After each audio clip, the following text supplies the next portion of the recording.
ഞാൻ doctor MC Dileep Kumar, Kalady സംസ്കൃത സർവകലാശാലയുടെയും കലാമണ്ഡലം കൽപ്പിത സർവകലാശാലയുടെയും മുൻ വൈസ് ചാൻസലറാണ്.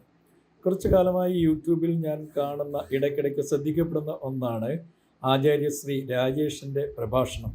വേദപുഷ്പ യൂട്യൂബ് സീരീസ് എന്ന നിലയിൽ അദ്ദേഹം നടത്തുന്ന പ്രഭാഷണങ്ങൾ ഒന്നിനൊന്ന് മെച്ചപ്പെട്ടു വരുന്നുണ്ട് എന്നാണ് എൻ്റെ അഭിപ്രായം.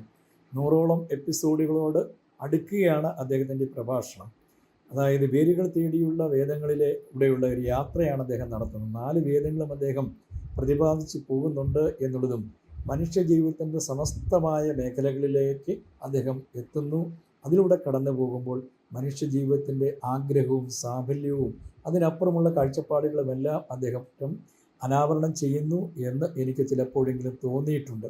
ജാതിമത ലിംഗഭേദ അല്പങ്ങൾക്കപ്പുറമുള്ള ഒരു പ്രഭാഷണം എന്ന നിലയിൽ മനുഷ്യരാശിയുടെ ഉന്നമനത്തിനായി അല്ലെങ്കിൽ മനുഷ്യരാശിയുടെ ഉദ്ധാരണത്തിനായി കൂടുതൽ ശ്രദ്ധേയമായ സംഭാവനകൾ അദ്ദേഹം നടത്തുന്നുണ്ട് എന്ന് ഞാൻ മനസ്സിലാക്കിയാണ്. പ്രതിദിന വിശിഷ്യങ്ങളായ വേദമന്ത്രങ്ങൾ അദ്ദേഹം ചർച്ചകളിലൂടെ കൊണ്ടുവരുന്നു എന്നുള്ളതും ഗുണകരമായി മാറുന്നു എന്ന് എനിക്ക് തോന്നുന്നു. അദ്ദേഹത്തിൻ്റെ പ്രവർത്തനത്തിന് എല്ലാ ഭാവങ്ങളും നേരുകയാണ്.